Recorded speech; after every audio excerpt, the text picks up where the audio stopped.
আসসালামু আলাইকুম এভরিওয়ান, ইয়ান কিচেন আপনাদের স্বাগতম। আজকে আপনাদের জন্য নিয়ে আসলাম ভিন্ন স্বাদের একটি রেসিপি।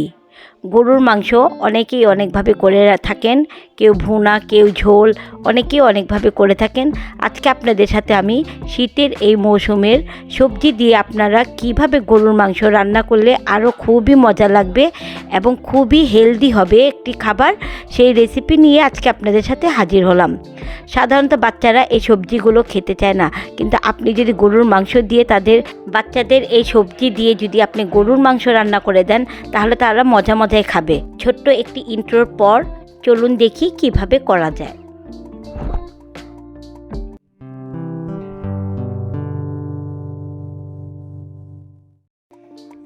আমি এখানে গাজরগুলো গোল গোল স্লাইস করে নিয়েছি, আলুগুলো টুকরো টুকরো করে নিয়েছি। এটা নতুন আলু নিয়েছি আমি।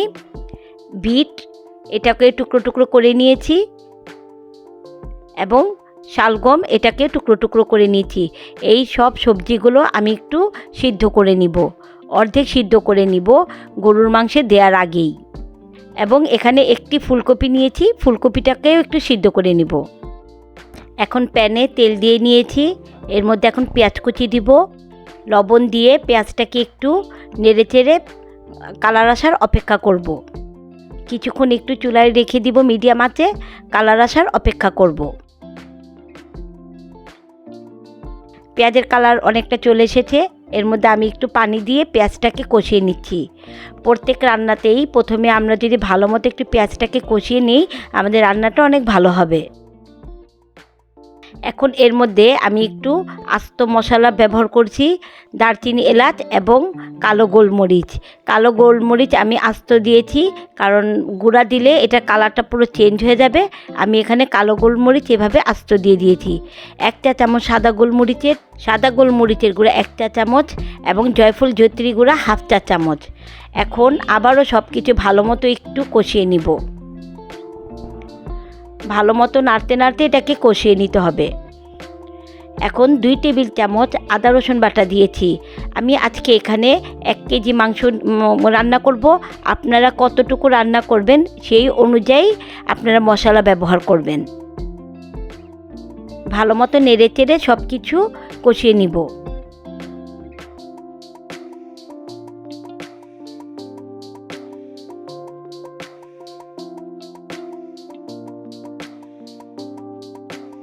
এখন 1/2 চা চামচের মতো হলুদ গুঁড়া দিচ্ছি। আমি আজকের এই রান্নাটা একটু হালকা কালার আনার চেষ্টা করব, খুব বেশি হলুদ গুঁড়া দিব না, প্রয়োজন হলে আবার একটু দিব। আবারও সব কিছু একটু মিক্স করে নিচ্ছি এবং সামান্য একটু হলুদ গুঁড়া আমি এর মধ্যে অ্যাড করেছি। কালারটা খুব বেশি হালকা লাগছিল, এর জন্য আবার একটু দিয়ে নিয়েছি। এখন মাংসগুলো আমি ধুয়ে ভালো মতো দিয়ে দিচ্ছি। আমি আজকে এখানে 1 কেজি গরুর মাংস নিয়েছি। আপনারা চাইলে এটাতে মাটন বা চিকেন দিয়েও রান্না করতে পারেন, কিন্তু আমার জানা মতে এই রান্নাটা গরুর মাংসের ফ্লেভারটার জন্য খুবই ভালো লাগবে। গরুর মাংস দিয়ে খুব ভালো লাগবে। গরুর মাংসের পরিবর্তে আপনারা মাটনটা দিয়ে করতে পারেন, কিন্তু আপনারা এটি একবার হলেও এই শীতের মৌসুমে করে দেখবেন। খুবই একটি আলাদা একটি রেসিপি, আপনারা এটি করে দেখবেন। এখন এটিকে ভালো মতো কষিয়ে গলিয়ে নিচ্ছি মাংসটাকে। দেখুন অনেকটা মাংস হয়ে গিয়েছে, মাংস অনেকটা সিদ্ধ হয়ে গেছে। এর মাঝে আমি 2-1 বার পানি দিয়ে একটু ঢেকে ঢেকে রান্না করে নিয়েছি।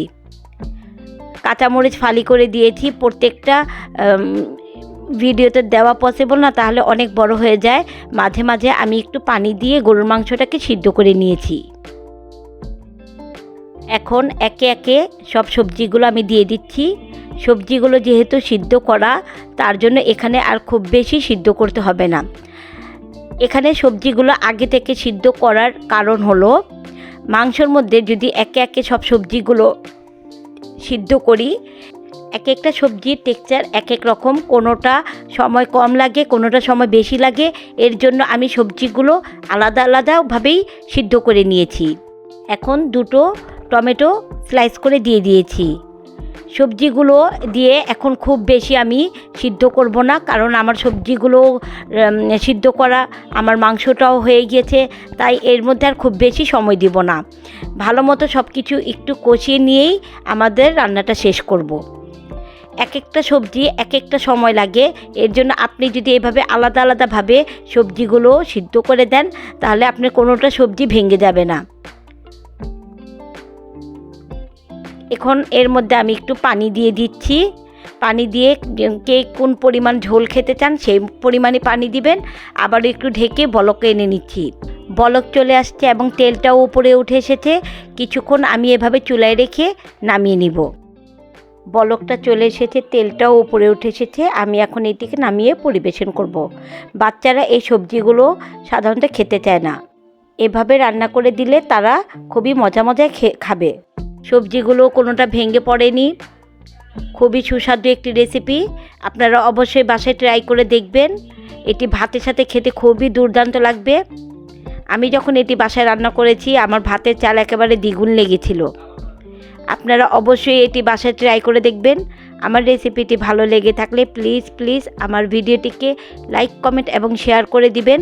যারা এখনও আমার ফেসবুক পেজটিকে ফলো করেন নাই তারা অবশ্যই করে ফেলবেন, এবং যারা এখনও আমার ইউটিউব চ্যানেলটিকে সাবস্ক্রাইব করেননি তারা চটজলদি করে ফেলুন, এবং যারা করেছেন তাদের অসংখ্য ধন্যবাদ। আজ এ পর্যন্তই, আবার দেখা হবে নতুন কোনো ভিডিওর সাথে। আল্লাহ হাফেজ।